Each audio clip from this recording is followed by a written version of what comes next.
Well, hello, guys. This is Katie with Vintage and Vinyl. Big happy Memorial Day to all of you guys out in YouTube world. And of course, a big thank you to everyone who is serving, has served, and has sacrificed their lives to protect our freedom. I can't thank you all enough. And of course, in honor of Memorial Day, I am wearing my Memorial Day or kind of patriotic pin. And of course, on Instagram, I've been sharing some of my vinyl spins today.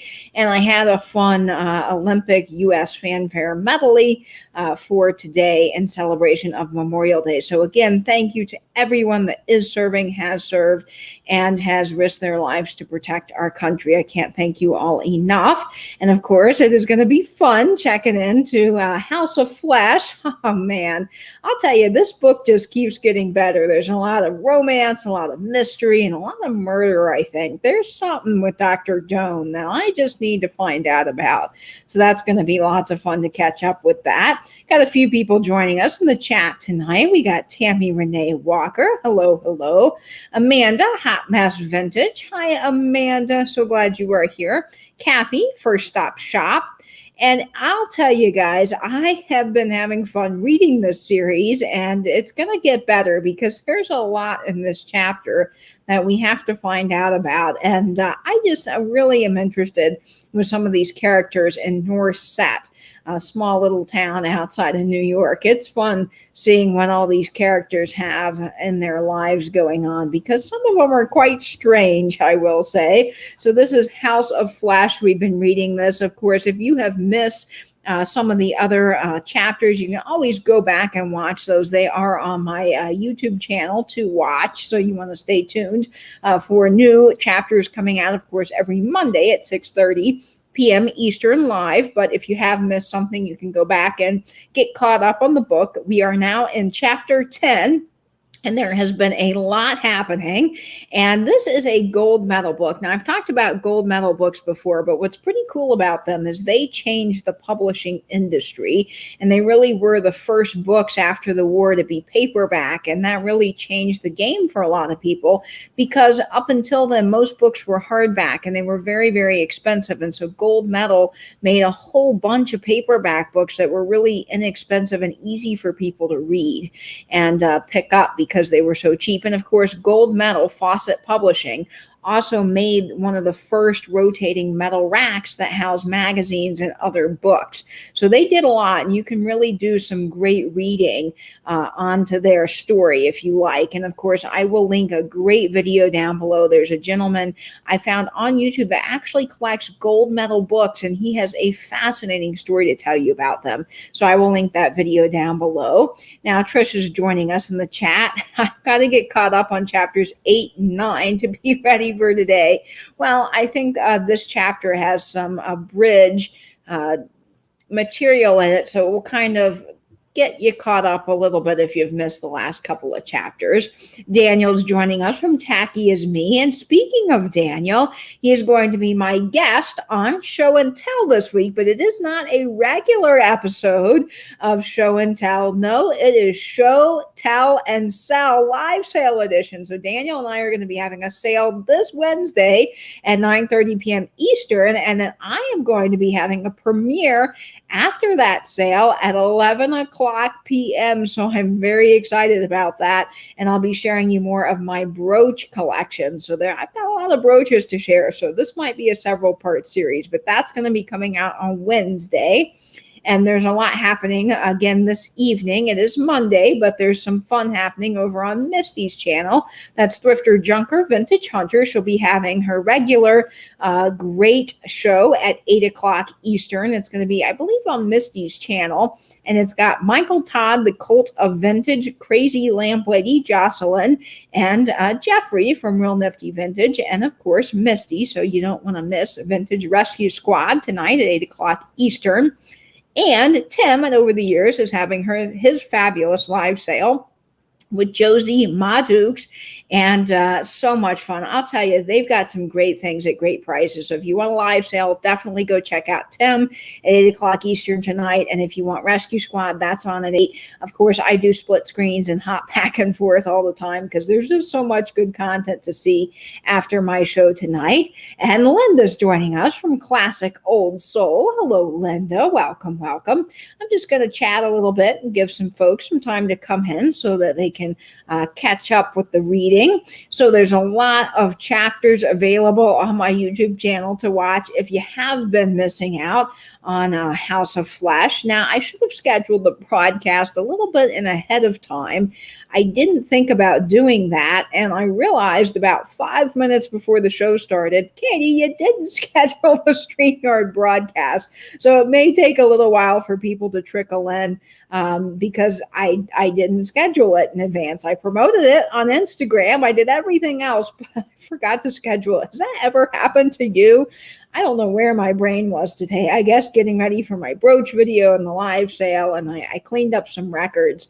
I really had to get my record area in some better shape. I've been listening to a lot lately, and it's been fun, but I needed to put things away and get things in order. So I got all of that straightened up, and I've got a to listen to pile. So that's going to be really fun. I can't wait to get listening to some more records and sharing them, of course, on Instagram with you. All right, guys. So I think we're going to go ahead and get started with House of Flesh. Now, we are in chapter 10. We are in North Set, and there's a lot happening between Mrs. Doan and Kenneth Doan. That's the veterinarian in the story, and he's kind of aloof, but he doesn't seem to be very good at his job either. And of course, the main character has a crush on and a little fling going on with his wife. So that's always really interesting, Mrs. Doan. And then there's a lot happening with other people in the town that are just interesting. So I always like to check in with that. Thank you, Tammy. I do appreciate that. And Dana is joining us. Hello, Dana. Grace 2010H. Welcome, welcome. So we're going to get started and read chapter 10. Now, chapter 10 is a little bit longer than some of the other chapters we have read, but this is going to be a lot of fun. And of course, next week we'll be doing chapter 11, which is a little bit of a shorter chapter. This book has some long chapters and short chapters, and I do like how it's laid out. And this is fun. And I did get this book from Misty over at Thrifter Junker Vintage Hunter. She had this book on her live sale, and I actually bought a couple of books because this one just seems so saucy, really smut. Lots of smut in this book, I'm going to tell you. It's just so fun to read. So, chapter 10, House of Flesh, coming right up. Chapter 10. Monday afternoon, the battered station wagon rolled up my driveway. I heard a squeak and a rattle of it, and when I reached the front window, it had stopped behind my coupe, and Kenneth Doan was getting out. I wondered how he had found out about the night before and what he proposed to do about it. Knuckles rapped on the door. My eyes fell on the fire poker. It could be a weapon of some sort. He knocked again. I wiped my mouth with the back of my hand, and without the poker, I went to the door and pulled it open. Doan didn't look at all unfriendly. He gave me a piece of a smile. Hello, I picked up something for you at Fort Able Express office. For me, I said. I was in the express office, and they asked me if I knew Harry Wild in North Set. They had 3 packages for you, so I took them along. I felt pretty silly. That was swell of you, I said. Well, I was passing here anyway. I went with him to the station wagon, and he unfastened the rear door and handed out 2 packages. They were from Dave Morrison. The 3rd package was flat and so large that it about fitted into the station wagon at an angle. Together, we tugged it out and eased it to the ground. Looked like a basketball backboard, I said. Doan nodded. I played a bit in college, but football was my game. I hear you're one of the great ones. What's your team? The New York Gothams. I follow sports, though mostly football and baseball. Weren't you the champs last year? We finished 2nd in the league and lost the final playoff. That's so, he said vaguely, not really interested. He ran a hand through his wiry blonde hair. How about a beer, I suggested. No thanks, I've got to get back. He climbed into the station wagon and started the wheezing engine. "By the way, Doc," I said, "how's my dog?" "Fine, just fine." He drove off. For a minute we had become practically chummy, and he had done me a favor. I was sorry he had. I wanted to owe him nothing, and I would have preferred to dislike him thoroughly. I carried the two smaller packages into the bungalow and opened them. I guessed correctly. One contained a molded rubber basketball, already inflated, and the other a hoop and net and brackets. There left no doubt that the flash package outside was a backboard. Dave Morrison hadn't written me that he was sending them, but they spoke for themselves. The coach thought I'd had enough of the loafing. That at least I could do from here on was to keep my shooting eye sharpened. It was a fine idea. I'd never got the habit of doing absolutely nothing, of being utterly useless, and for me, basketball wasn't a sport. It was a profession. Halfway up my driveway, there was a pole that fed both the Hickey house and the bungalow with electric and telephone wires. It was high enough for the backboard, and there was plenty of room in front and at the sides, but the ground was pretty rough. I borrowed tools from the Hickeys and raked and leveled and pounded that area. I worked until dark and all next day. By late afternoon, I was ready to put up the backboard, but it was too heavy for me to handle alone. When Bill Hickey came home, I asked him to give me a hand. He fetched a ladder and a rope, and in the twilight we raised the backboard and fastened it to the pole, while Mr. Hickey acted as a foreman and Miss Hickey as an audience. At 10 o'clock Tuesday night, I flopped on the bed, dead tired. It was like after a hard game when exhaustion was in my belly and nerves. This was a vigorous, healthy weariness of muscles having done accustomed work. I felt fine. I slept like a rock with hardly a thought about Layla Doan. Wednesday morning, I started pouring the ball through the basket. Conrad Hickey came out of his house and watched me. "Don't you ever miss?" he asked. "Too often in a game. It's a lot simpler here where a couple of giants aren't mobbing you, and you have to get the ball away in a split second off your right ear. Besides, my job isn't primarily to score, only when convenient." I hit a one-handed push from 45 feet out. I drove and floated the ball like a balloon. I was feeling better and better. Mr. Hickey said abruptly, "One thing that's been puzzling me about Alice Doan is that after she left North Set with her husband, she never communicated with the school board." I missed an easy hook shot. I retrieved the ball and looked at him. He pinched his face, was plainly innocent. "You told me you didn't approve of gossip," I said. "As a lawyer, I approve of evidence. I doubt that Doan could afford to send her alimony, and she had no family to support her. She'd naturally go back to teaching, if not in North Set, elsewhere, but she couldn't teach anywhere without sending back for her record. Maybe after her divorce, she married a man who could support her adequately, or became interested in another kind of job. I can think up a dozen reasons." "So can I, but let me finish. Did I tell you that I used to be on the school board? I was defeated in the last election because I believe schools should educate children. And of course, taxpayers wouldn't stand for that. Cost too much. Well, before Alice went away for the summer, she signed a contract to teach the third grade the following year. She knew the school was dependent on her. When the school opened in September, no Alice. We waited a whole week. Then it was another whole month before we could find a teacher to replace her. Alice was a considerate girl. She wouldn't have done that to the children who knew the school. It wouldn't have taken her 2 minutes to write her to wire that she wouldn't be back. I threw the ball in a line drive. It hit the front of the rim and bounced towards the road. "Not a word," Mr. Hickey mused. "I can't believe that of Alice." I brought the ball back slowly. "Why the hell don't you tell that to your son? He's a cop." "Bill's stubborn. He says it's not a cop's business if a girl wants to divorce her husband and not teach school anymore." "What makes it my business?" "As I recall, Harry, you were curious about the Doans. I'm simply making conversation." "Simply? Last week he had simply shown me that painting of Layla as he had imagined her nude and had uttered words of warning against her, which I had felt like he had intended to have exactly the opposite effect. Was he up to something now? And if so, what and why? I dribbled the ball to the basket for the floating layup and turned to ask him, but he had wandered off into the house. I I was sure he wouldn't have told me anyway. I marked off the foul line and dumped them in from there. George Wellman came sauntering up the road. He was quite a sight in cream-colored slacks and a sports shirt decorated with spirals and half a dozen garish colors. Because Norset wasn't a resort town, nobody else dressed like that. "I brought your mail," he announced. "Polly says you haven't picked it up since Saturday." I'd been too busy with manual labor the last couple of days to go to the post office, but that was the superficial reason, the excuse. After what Polly had said to me in my car in the rain late Saturday afternoon, I had no anxious to face her.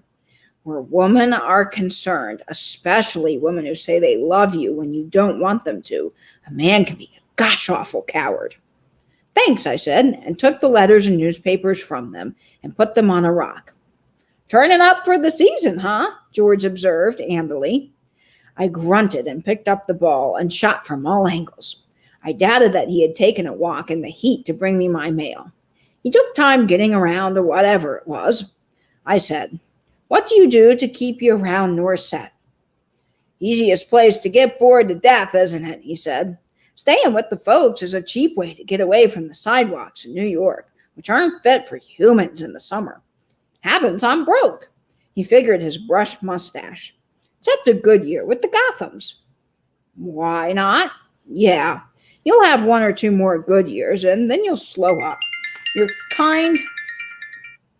You'll have one or two more good years, and then you'll slow up.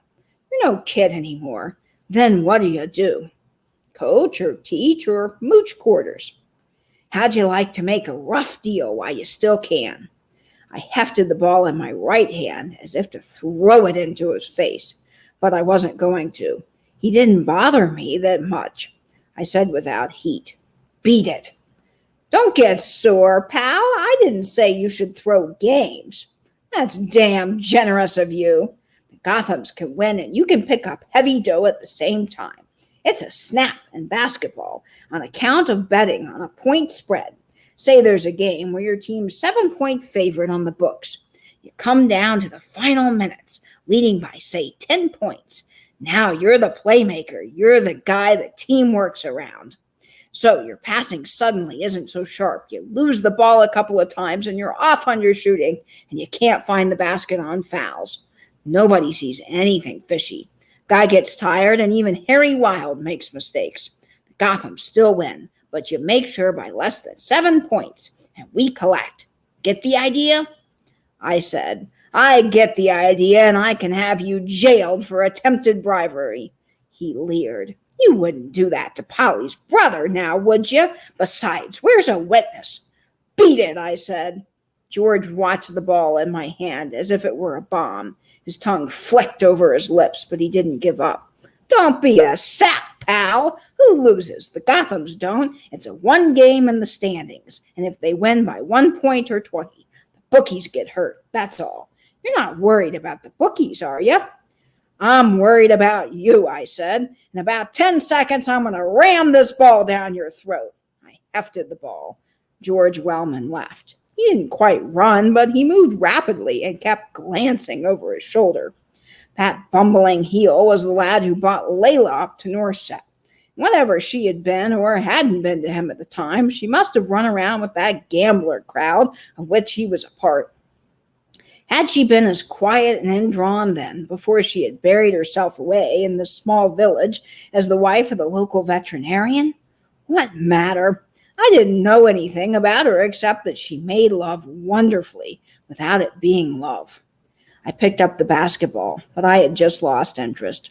Norset had turned out to be no place for taking life easy, for having nothing on the mind. It wasn't even a place where you could shoot baskets without being vastly disturbed by a neighbor who kept pricking your mind and nerves with dark hints and speculations, and a gambler who thought he had no reason to believe he could introduce you to himself. I went inside and read my mail and showered and shaved and ate lunch early. Then in the midday heat, I went out for a walk. For several days I had not walked anywhere. I headed north for the woods and fields to the clearing where 2 weeks ago Maxine had dumped 2 bones at my feet. Beside the clearing and behind the spread of sumac, A knoll rose rather steeply. It was so rocky that little vegetation could grow on it. I climbed to the top and had quite a view of an uninhabited valley on my right and a piece of the village on my left. Directly ahead, beyond a couple of broad-strewn meadows, stood the Doane barn and house.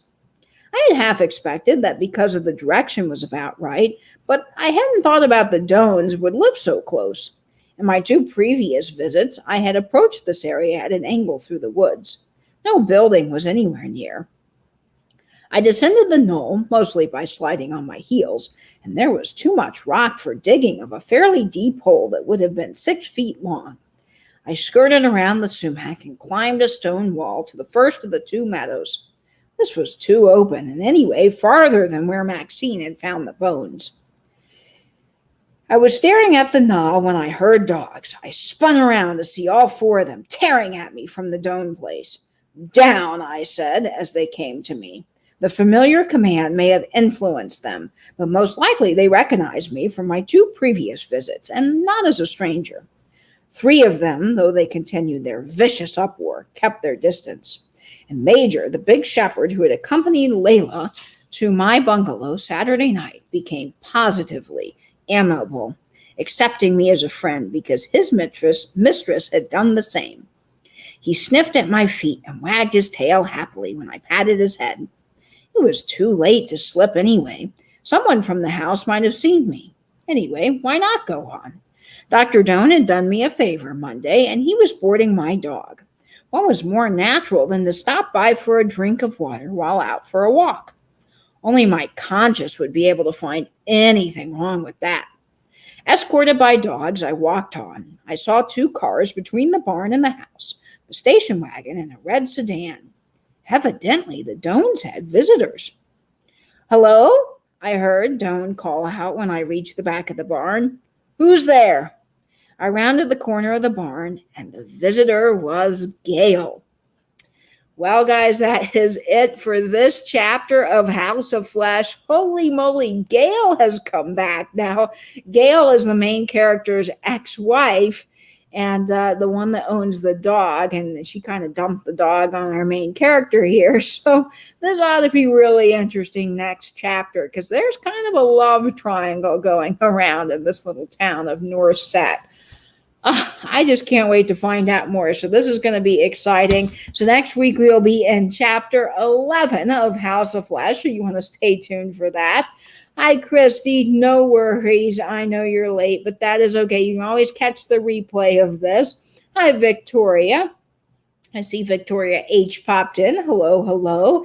And Cindy, hello. I'm so glad you enjoy that. It's fun to read the stories. And Manal's joining us from Canada. I haven't seen you in forever, Manal. I'm so glad you are back. We've got Susical as well from Canada. Yes, I'm glad you're able to pop into shows. That's fantastic. You were at work. You were off work as it was a teacher planning day. Very good, Susical. That is wonderful. Nancy is joining us from this overstuffed house. Hello, hello. I hope you're feeling better, Nancy. We've all been thinking about you. We got Helen Booty involved. Hi, Helen. Welcome to the chat. Glad you're here. Yes, I try to do sound effects. It would be really cool. I'd love to do it like an old radio show style and have a bunch of Foley art nearby to be able to play around with that. And if there's more sounds, I might be able to do something where I can have like barking dogs in the background, or knocks, or rain. I really would have been fun to have rain sound effect, wouldn't it? But it's hard to do that and read at the same time, but maybe I can work on that. That would be fun. Hi, Proud American. I'm glad you're here. Proud American's always keeping us laughing in the chat. Hi, Pamela 13. Welcome, welcome. Oh, I'm glad you caught part of it. Yes, you'll have to hear the replay, Nancy. Hope the next chapter has more. Yeah, there was a little bit of some foot fetish going on in the last chapter. I'm just going to tell it to you straight. The last chapter was pretty saucy, so if you missed If you missed out on that, you want to go back because wowza, that's all I can say.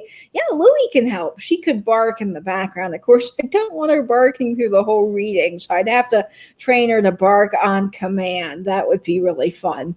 So, guys, I want to give you all a chance to get over to a couple of events happening this evening. So don't forget, Vintage Rescue Squad is on tonight on Misty's channel, Thrifter Junker Vintage Hunter. It's got the Cult of Vintage, Michael Todd, fabulous Michael Todd, and of course, Crazy Lamp Lady, Jocelyn's going to be there, Jeffrey from Real Nifty Vintage, and Misty herself. So it is going to be a fun time. I believe celebrating her birthday, if I remember correctly, on her channel. And then, of course, Tim, over the years, Josie and Madukes are having an awesome live sale at 8 o'clock Eastern as well. And they have some amazing things for sale, great prices. Tim is so knowledgeable. I just love watching Tim.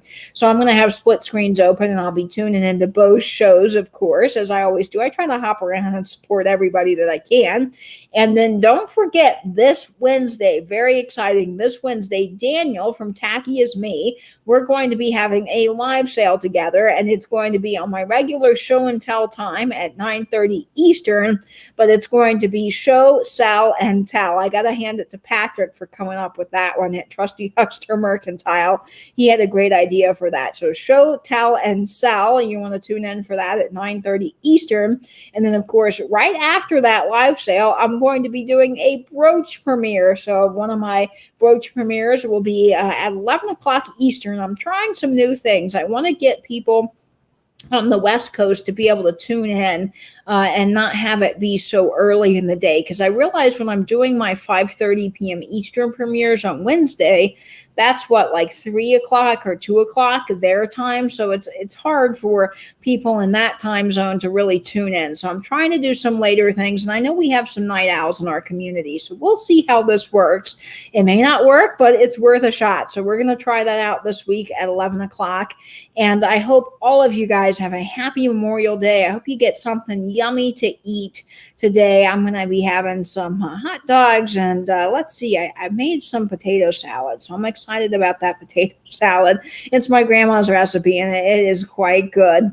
And I'll be having some fun later on enjoying that food. And I hope you guys have something fun to eat. And again, a big, massive thank you to everyone who has served, is serving, and has risked their lives or passed away serving our country. I just can't thank you all enough. That really just means the world. So happy Memorial Day to all in the U.S. and happy Monday to everybody else joining from around the world. And as always, I hope you will stay in, stay safe, and Ben's YouTube. Bye-bye, guys.